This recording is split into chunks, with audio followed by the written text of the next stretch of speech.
slots and racetracks program, that this would cause irreparable harm to the industry, and they went ahead and did it anyway. And even the Ontario Lottery Corporation employees admitted to the Auditor General that they ended the slots and racetracks program without any discussion whatsoever with the racetracks.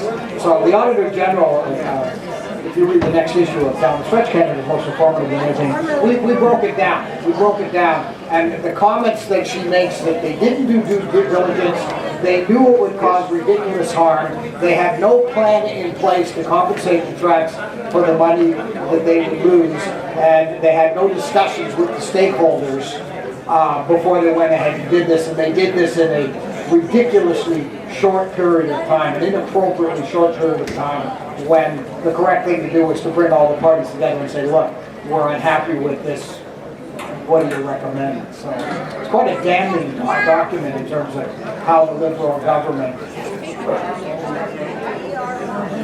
like everyone in horse racing knew that. And at first they offered them no money, and then they said, okay, we'll give you 50 million. Okay, we'll give you 180 million. Okay, they kept sort of saying, yeah, we'll give you more. They were just trying to see how little they could get by.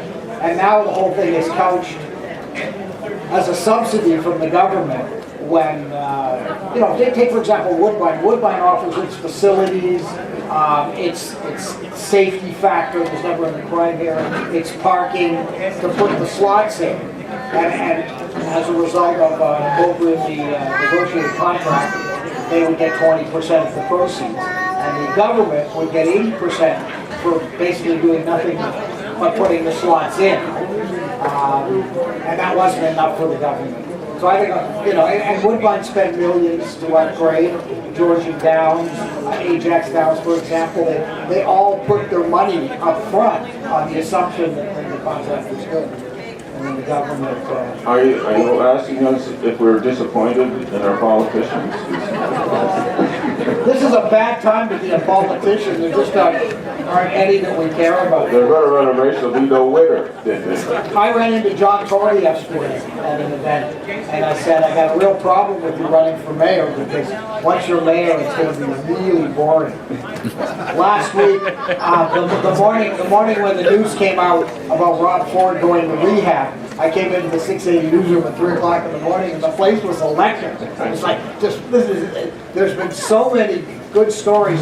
Rob Ford is the kind of guy who drives people to buy newspapers, to watch TV, to listen to the radio, because it's so over the top. If John Tory becomes mayor of Toronto, I mean, nothing's going to happen. He's a real decent human being. He's well behaved. There's going to be consensus. People are going to discuss things.